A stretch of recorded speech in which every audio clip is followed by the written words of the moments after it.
Today, we're diving into a tense moment on the mountain. Linda thought she was safe, until the security camera caught a mysterious shadow slipping along her fence. Who's watching her home, and what are they planning to steal next? Stay with me to find out.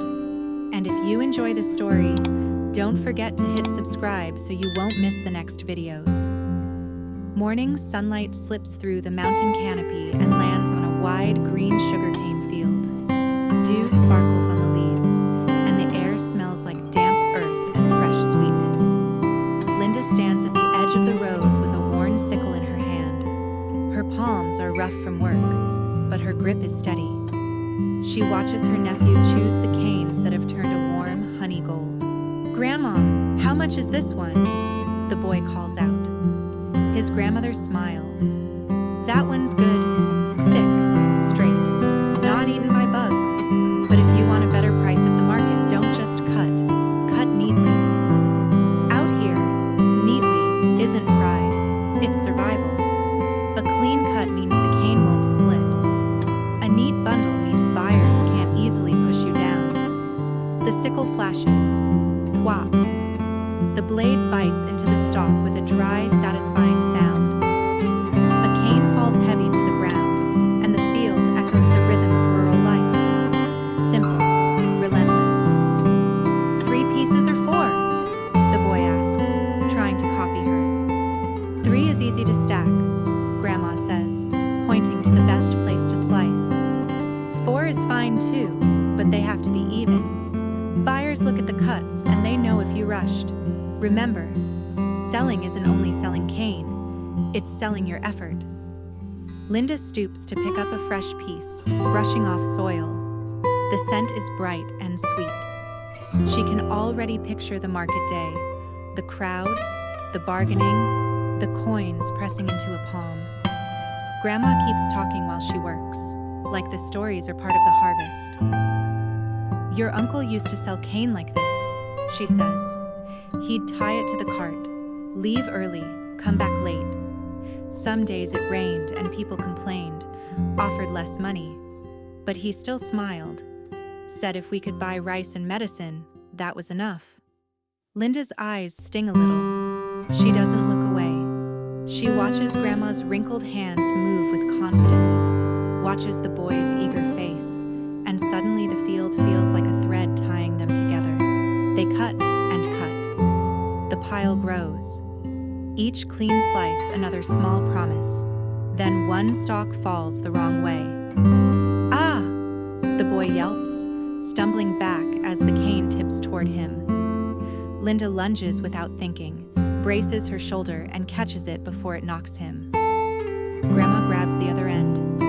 For 1 tense second, they sway against gravity, then steady it. The danger passes, and the next sound is laughter. Relief laughter. The kind that makes a hard day feel lighter.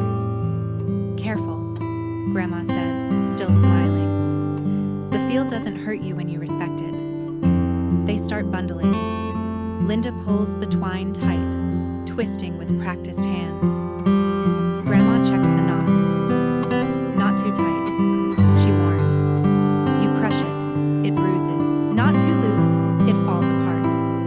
The boy stacks bundles on higher ground, then breaks a tiny piece and chews it. "Grandma, it's so sweet." Linda smiles properly now. Sweetness is rare. When you find it, you hold it. By late morning, the pile is tall enough to ease her chest. Grandma says they might get around 45,000 dong today.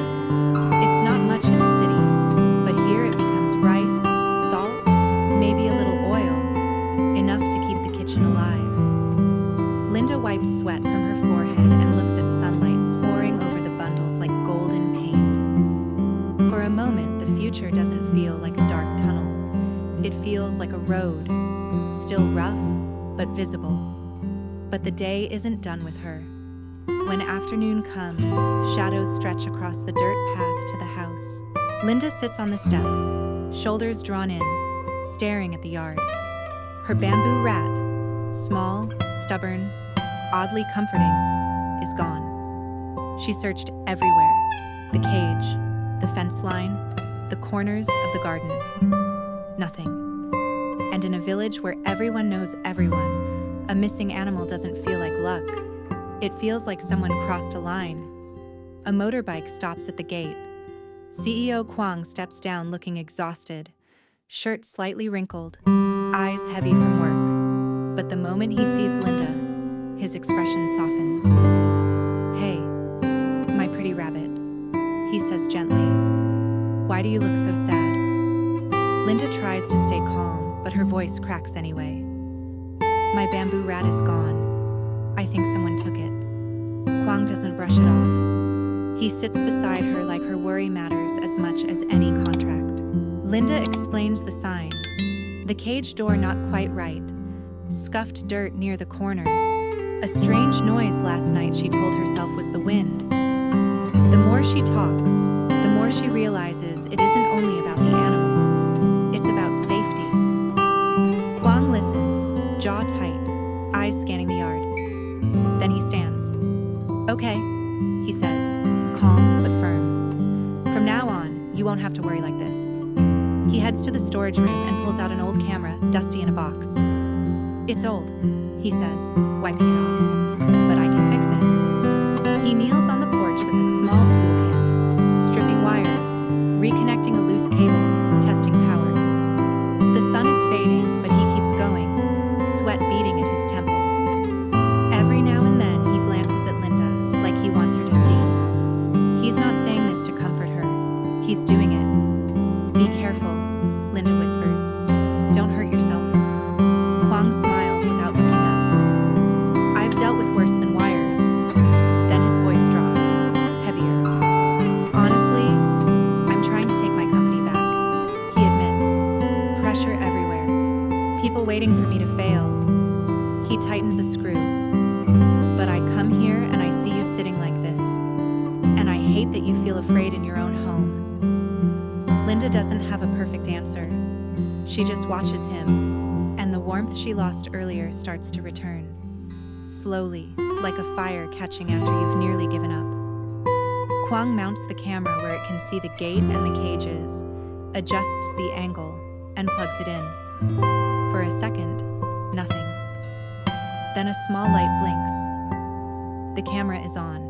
That tiny flashing LED is small against the mountain dark, but to Linda it feels like a promise, like someone finally said, "You're not alone." Quang turns to her and grins. "See? From now on, no more worrying." Linda exhales. "Thank you," she whispers. "Really."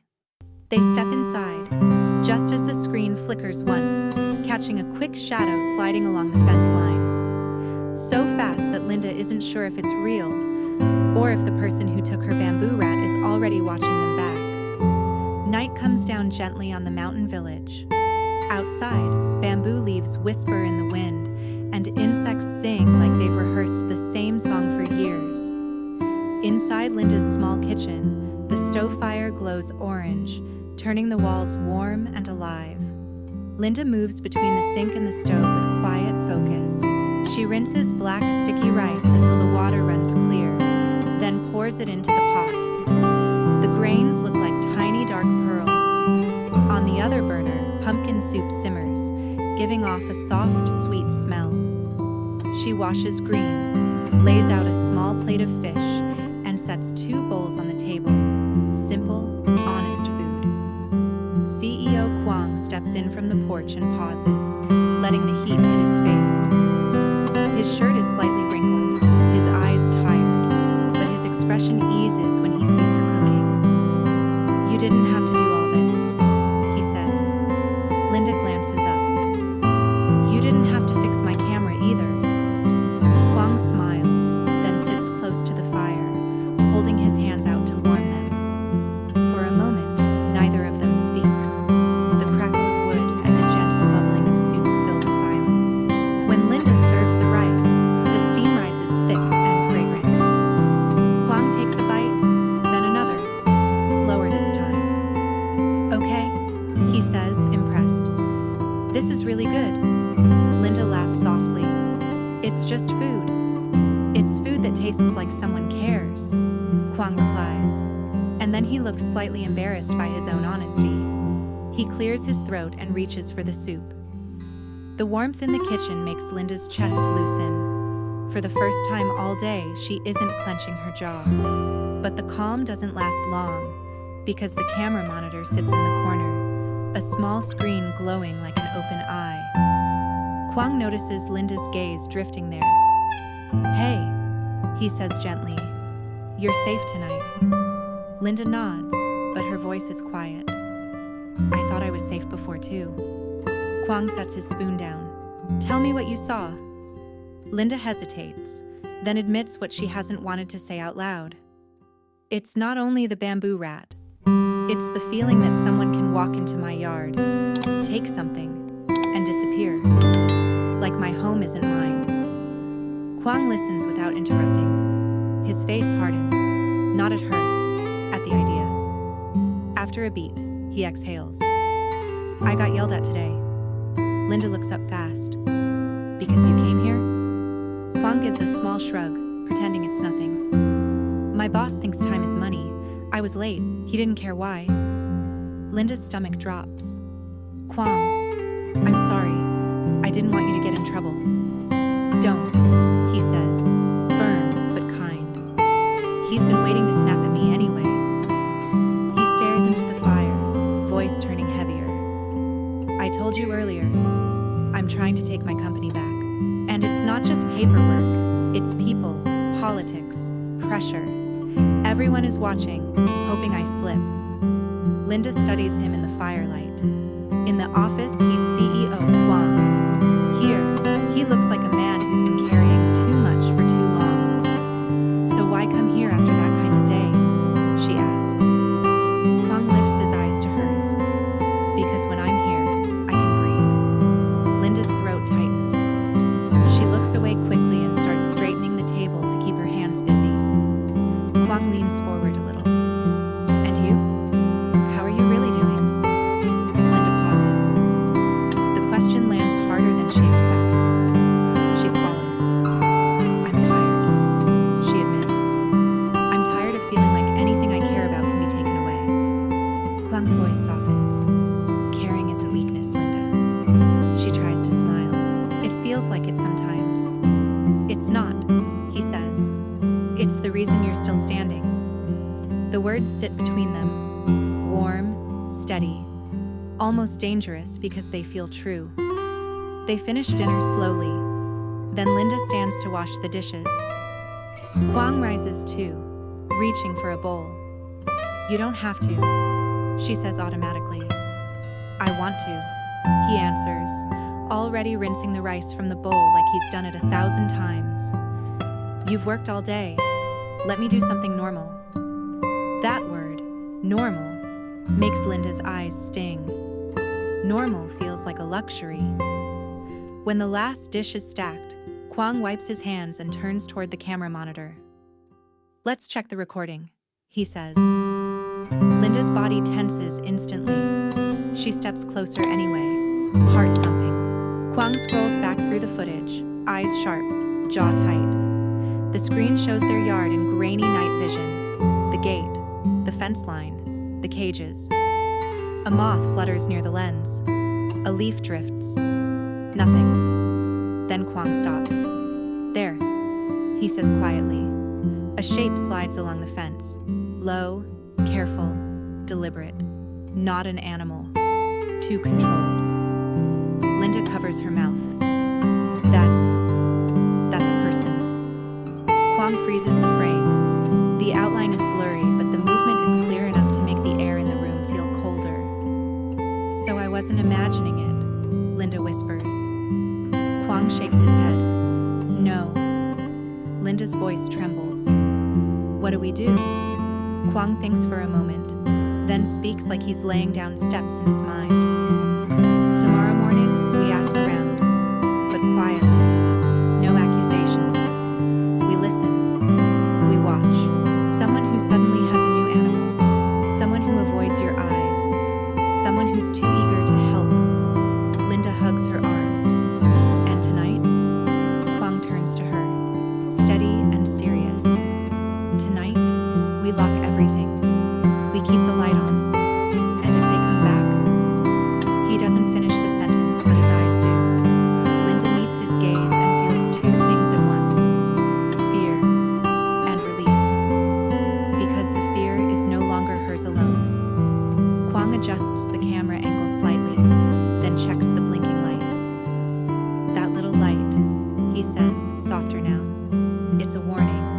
It says this house is watching back.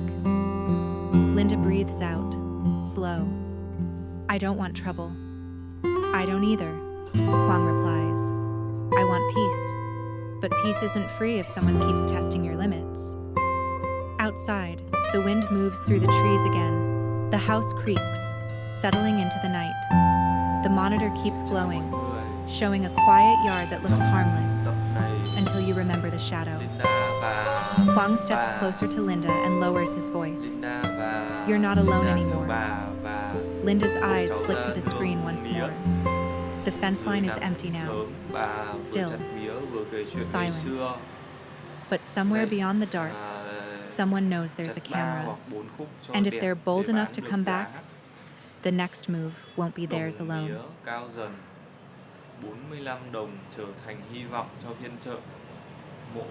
Một cây mía đổ bất ngờ khiến cả nhóm kêu, rồi cười xòa vì kịp đỡ nhau. Chiều xuống, Linda buồn bã vì con rúi của mình đã biến mất. Nghi có kẻ trộm rình quanh nhà. CEO Quang ghé đến lắng nghe và trấn an và tự sửa chiếc camera cũ trong kho, kéo dây lắp trước sân nhà để bảo vệ cô. Đêm đến, Linda nấu cơm nếp cẩm mời anh ở lại ăn. Hai người trò chuyện lòng ấm lại. Quang kể áp lực công ty, camera nháy sáng, bóng lạ thoáng qua, và không biết Linda có sống sót qua được đêm nay không. Mọi người nếu thấy video hay, hãy cho mình một like, một subscribe. Cảm ơn mọi người nhé.